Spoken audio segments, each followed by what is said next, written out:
kining pagpakaon sa mga tao aron matambalan ang kagutom mao gid ni ang number 1 nga trabaho sa tao nga nahigugma. Kaya ang tao nga wa mahigugma di man gid na mo pakaon, pero mahigugma na gani ta, ang una gid natong hunahunaon unsay atong ipakaon. No, kamong maginikanan nahigugma mo sa inyong mga anak. Maghuna-huna din mo unsa kay ipakaon. Nya ron kon 7 na kabuk imong anak, nya panday ra imong bana. Saman, gusto pa kag manganak og laing 5 kabuk o hunong na? Moingon din ta, hunong na, wa na tay ikapakaon. Mao na dayon ang kaon. Ang Ginoo gahuna-huna pud siya nga makakaon ta. Nya ang nakanindot ra bas Ginoo kay di siya gustong mahago tag maayo sa pagpangitag pagkaon. Labi na gyud kung nagsigi tag paminaw sa iyang mga gitudlo. Kana bang magsigi tag sunod niya ba? Di siya gusto nga ma-problema ta sa pagkaon. Mao na ang mga tao nga misunod niya, mga 5 man to kalibo katao, niingon ang mga apostoles, papulian na sila aron mangitag pagkaon kay 5 ra gud ni kabuk pan atong dala niya, 5 gud ni kalibo katao. Unsa may gingong Hesus? Palingkura. Wa siya moingon nga bitaw no. Sige ato ning papulion, pabalikon lang yan ni nato ugma kay mamahuway sa tao ana palingkura. Niya iyang gipakaon, ang gigamit niya sa pagpakaon pila ka bukpan? 5. Niya napaigo ang 5 kapan. Ha? Di ba? Akong pangutana ba? Napaigo ba? Napaigo? Nasobrahan pa gani? Nga nangabusog pag yun? Wa man sa ito ginagmay-gagmay yan. Matod pa sa this Bible, nangabusog silang tanan. Og human ni ini, nakahipos pag yun og 12 ka bukag. Sinan gana? So, unsa may mga pagtulunan ni ini? Una, nga kung magsigitag sunod ni Hesus, labi na gyud magsigitag kaon ni Hesus, wa gyud gutom ang atong kinabuhi. Ngano man ang kalibutan karon, daghan man kay gigutom, bisan dinis atong parokya na may daghang gigutom. Kay jutay naman lang sad kaayo ang magsigig sunod ni Hesus. Kitang Katoliko 1.2 billion man kuno ta, 1.3 ba to billion sa tibok kalibutan sa ihap-ihap ba. Pero sa survey ni atong IEC nga ato dinhing kasaulugan no sa ato 2015 ba to?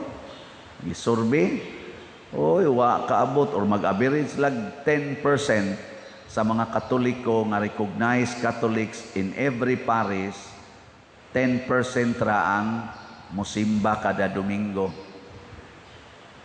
Niya, niining 10% nga musimba, kung ato gining sundon, kinsa gyud ang nagsunod ni Kristo, may lag kaabot sad siguro 10% sa 10%. Nakita mo sa figure, butang nato ron og naata roy 10,000 ka mga Katoliko dinhi.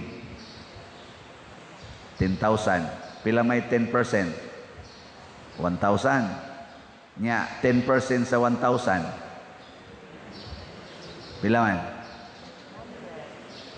Bright kin mo 100. Sa ato pa sa 10,000 ka Katoliko, 100 ra ang posible or average nga magsunod sa Ginoo. So kaning 100 maura ni mo way problema, maura ni ang way gutom sa ilang kinabuhi. Ang kanang 9,900 gutomon gyud na, magkaratol-ratol gyud na. Mao na siya teknik. Unya unsa man ni nga kinabuhi ni Kristo nga iyang gipakaon ang mga tao. Mao ni ang kinabuhi sa usa ka pari Ang pari, di ba si Kristo, pari, propeta, ug hari, mao man ni ang iyang threefold offices.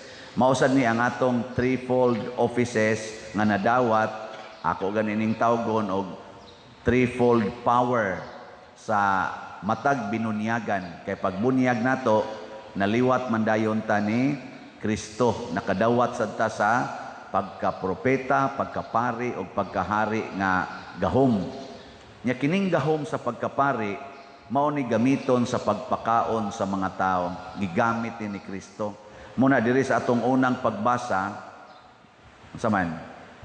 Dunay pari nga ginganlan og Melkisedek. Nya si Abraham iyang gipanalanginan. Nya didto nihalad si Abraham sa iyang mga kita, sa iyang abot aron ipakaon sad ngadto niya or ihatag niya ang mga panalangin. Muna dinhi sa misa kami mga ordained priests, kamo gitawag mamog general or royal priesthood, kami special or ordained priesthood. Dinhi sa misa apil ginang kaon, munang di ami diri aron mo pakaon ninyo, kanang ikonsagrar na mo diri nga aning pan og bino, mao nay among ipakaon ninyo. No. So kaon gyud. Nya kamo nagfunction mo isip pare. Sige mong pakaon sa mga gigutom. Tutok malamon ako. Gasigi ba mong pakaon sa mga gigutom? Kinsa dinhi ang nagsigig pakaon sa mga gigutom ta sa kamot? Wa gidi ay. Mao na. Pirmi gyud mong gutomon. Kay isig mo lang tag siguro ay ako'y kaon ani, ako'y kaon, kamo diha bahala mo sa inyo. Mao na nga nasigi gitag kagutom, tanawa ang mga apostoles nga mi-distribute atong pan nga gihatag ni Kristo, nakahipos pagyog napo kabukag busog pa. Muna sugod karon panghatag gid mo ha, pakaon gyud. Ana, nya unsa may mahitabo kung magsigi tag panghatag? Mahurot, murag mahurot ang atong tinigom. Wa tay matigom. Muna, ang importante di ay aron ta makahatag, kamaugid tang musalig sa Ginoo og musunod niya. Nganuman, tuaman ang tuburan sa pagkaon sa Ginoo. Muratag mahutdan. Paragod anang tubo, kanabang inyo bang posit diha sa inyong balay? Mura man nagmahutdan ka, uy, wa may agas. Nya, mag-uol day ng tubo day, ug way agas. Di siya mag-uol, ingka nga, no kang wa ni agas. So siha dito sa source, basig wa makonected. Inig-connect, awa na, sige na ng agas. Nakasabot mo ani akong gisulti? Ilingi ay mong tupad, nakasabot ka? Lingi ba, nakasabot ba ka? Ang pasabot, ayaw karatol pagpangitag pagkaon sa mas mga apostolis nga naratol sila asa ni pakanon ning 5,000. Ang sigurua nga ang imong naanimo sama sa 5 kapaan nila nahatag nimo ni Kristo. Nya gikan ni Kristo ibalik na niya hatag nimo og sa imong isig katawo.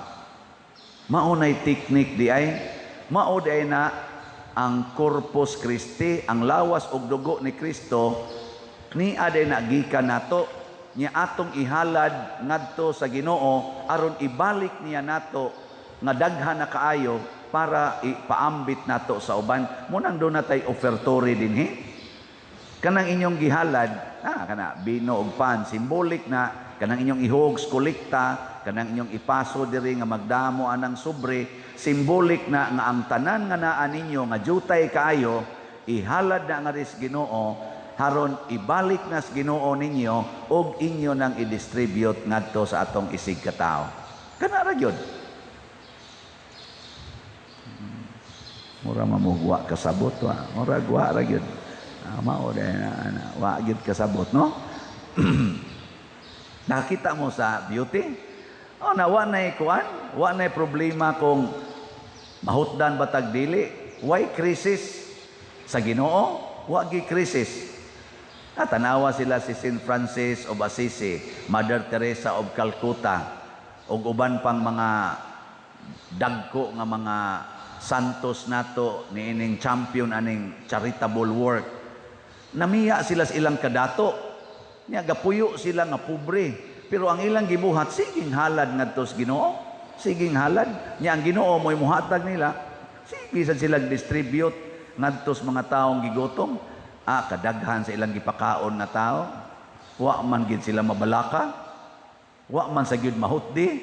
Kadugay ng St. Francis. Naa man lang gyapon ang mga Franciscans. Kamos niyong balay ron, daghan mo kwarta. Kinsa dinhi ang daghag kwarta dito sa balay, ta sa ngamot. Tanawa, di ba tanan gini? Wow, kwarta. Karon ang sunod nga kuan, ang sunod nga pangutana, gusto mong manghatag sa inyong silingan? Gusto? Gusto mong masobrahan og 12 ka bukag? Gusto? Hala, i-offer na tanan dinhi karon. Ang tanan ninyong kwarta diha ba, ihalad. Sama atong 5 kapan, tanan gihatag ngadto ni Hesus. Kay kunaga ni mo'y kwarta diha nga dili mapanalanginan, di sad na mudaghan. Tanawa ang 5 kapan gipanalanginan usas Ginoo, nya iyang gipasalamatan ngadto sa Amahan, ni daghan. Nya kanang inyong kwarta nga ibilin ra ninyo sa inyong bulsa, nya ang inyong ihog diri piso, ang piso ray panalanginan, kadtong sobra wa natoy panalangin. Kakuha mo? Mao na ihatag na tanan diri. Og di masud sa sobre, adto las opisina, ipalit og slot. Mao bitaw na nga kining pagpanghatag ganhi sa simbahan, makapadaghan gid ni sa atong grasya. Dili ni siya pamahiin, dili ni siya tuo-tuo, kamatuoran gid ni. Apan unsaon man pagpadaghan sa Ginoo, matud pa sa ato dinhing unang ay kaduhang pagbasa, kinahanglan nga mukaon gid ta ug moinom sa iyang lawas ug dugo.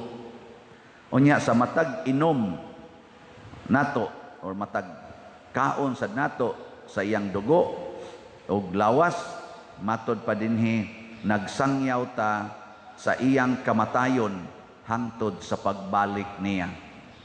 Mga igsoon, ang usa ka pari mao gyud ang tawo nga magpakamatay, magantos ug magpakamatay para sa iyang isig katawo. Mao gid na ang trabaho sa pari. Mao nang moingon dayon ko, duha na kae ang trabaho sa pari, ampo ug antos. Si Kristo siging ampo, siging antos. Unya kining atong pagampo, magampo tas Ginoo nga kamautang muantos sa paghatag sa atong mga grasya ngadto sa uban. Nya kun mauna na ang atong paradigm, ang mahitabo wa nagkuwang ang imong kinabuhi. Wala ka nang hahanapin pa. Ano siya? Muna kining namalit na tog slot karon, daghan kay nila mo testimonya, nidaghan mang akong bahandi pader, naku ayaw kalipay anang nidaghan ang imong bahandi. Ang namang ito ni hatag gani, bago mao palay paghatag ni siya, gisuklian man des Ginoo pader, naku nga naman siya dako kay kog halin sa kong baboy, naku nya hain man na padong ang hugaw sa imong baboy. Adi bahala na to, basta palit siya slot, dako kuno kay siya halin siyang baboy, bugat kuno kay timbang. Ana ba? Di ba murag mga katawanan, pero mao gyud ay kamatuoran. Pero ayaw paglipay nga midaghan. Paglipay nga kamao kang muhalad ngadto sa Ginoo, kamao kang upalit og slot para sa atong proyekto dinhi. Diha paglipay. Kay mao man ay tuburan, kada nimo palit og slot, kada nimo hogs kolekta, kada nimo tabang anang mga kabos, kada nimo tabang anang mga taong nanginahanglan, murag imong gisumpay ang imong tubo sa grasya ngadto sa tangke sa tuburan sa grasya nga mao si Hesus. Nya antusono ni dako ning pagantos.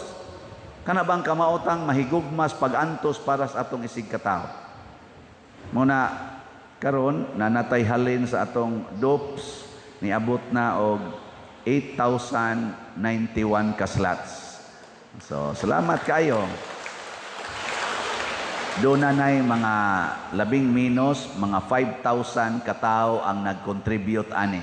Naiuban ka balik-balik sa contribute. So doon na mga 5,000 katao na nahimo na rong tuburan sa grasya. Naapatay mga 45,909 available slots. Nga akong gihangyo ani, nakaroon sa akong anibersaryo sa akong pagkapari, ika-18 ka tuig, karong June 22, karong Miyerkules, ang akong gihangyo nga dili ta magkuan, dili ta mag-celebrate para nako.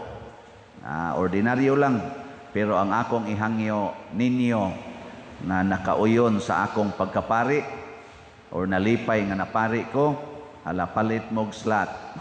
Bisag usa lang para ma-connected mo sa tuburan sa grasya nga mao ang simbahan nga mao si Kristo. Dili mo connected nako, connected mo sa simbahan. Himuon lang taning opportunity. Mura bang masumpay ba? Kay di na gyud mahurot ang inyong grasya. Dili ta kailag krisis. Mao bitaw na moingon jud ko, ang tao nga siging anhig simbahan, sigig simba, wa gyud krisis sa iyang kinabuhi. Kay ako sa una galisod kog kaon. Pero kami sa among pamilya, lisod mig kaon, ay sudan, kanon, pertig yung pobriha, lisod kayo. Pero taliwa aning kakabos, upat mi ka managsuon, aw lima gyud, das among kamagwangang babay, nag-serve gyud mi sa simbahan, Legion of Mary, choir, so good atong mga 1980s, mga 1983, 84, hangtod karon, serve. Wa na gyud problema ang labi na gyud ako kay full time gyud kong ni serve simbahan. Awa gyud problema eh. Napaday problema ani nga kada dupa kolekta naman. Unsa pa may problema diha? Kamo suway mog dupa-dupa buwad sa init o unsa asa ato yung balay dupa-dupa. Naon natog naa ba? Naa gyud eh. Na gyud kay makolekta dili ra man ako kay pare ko giordinahan. Kapare man sad mo. Dupa mo dito sa inyong altar o Ginoo lamdagi ko unsaon nako paggamit ang akong mga bahandi, magamay man og madako, lamdagi ko. Di ba ingnon dayon ka, ihonong ng pagsigig tayaan ng swertres. Ihonong ng siging inom anang soft drinks. Ihonong ng siging pariban anang imong buhok, siging pakolor, siging pamalit anang mga gadgets. Ihonong na tanan. Ibaligya ng imong TV, kanang mga wa kinahanglana, mga cellphone. Ana, ibaligya na. O gikinahanglan, ayaw lang sa ibaligya. Ana, tanawa, di ba, mugamay kayo ang imong gastuhanan. Nya human, mudako ang imong kwarta. Sige, huwag nga tos kolekta, palit og slot. Hibuong lang ka, mga buta yung opportunities. Niyara mo din yung technique. Ayaw pagsigig suroy-suroy, ay pagsigkaon, pagsigig mog ampo, paghigugmaay mo, pagpasayloay. Ayaw pagsigig paningil anang utang. Ihatag lang na ng mga utang. Ana, sundan na tanan. Di ba, kaingon juga, wala ka nang hahanapin pa. Sige, suway sunod. Kini akong gisulti. Sulay sunod. Nya, sudyai ko kung namaka ko. Nga dili di ay tinuod. Sige, mamagduko-duko diya. Ikaw pari, matod pa sa atong tubag sa Salmo, ikaw pari sa kahangturan sa laray ni Melkisedek. Kinsa man ning gipasabot ani? Si Kristo. Unsa toy trabahos pari? Tigpakaon. Nya kay si Kristo pari man nga way katapusan, wa say katapusan ang iyang pagpakaon. Nya kay mukunik man taniya, pinaagi ato akong gipangsulti, di sad matapos ang atong mga pagkaon. Kay wa man siya katapusan. Sama ni Melkisedek nga nanalangin ni Abraham ug ang kinabuhi ni Abraham hangtod karon way katapusan ang paglambo. Gikan sa pagkaway anak karon nahimo ng mga 1.2 billion ang iyang mga anak mga anak sa pagtuo, mga anak nga nagpadayon pagsangyaw sa kaluwasan. Manindog ta.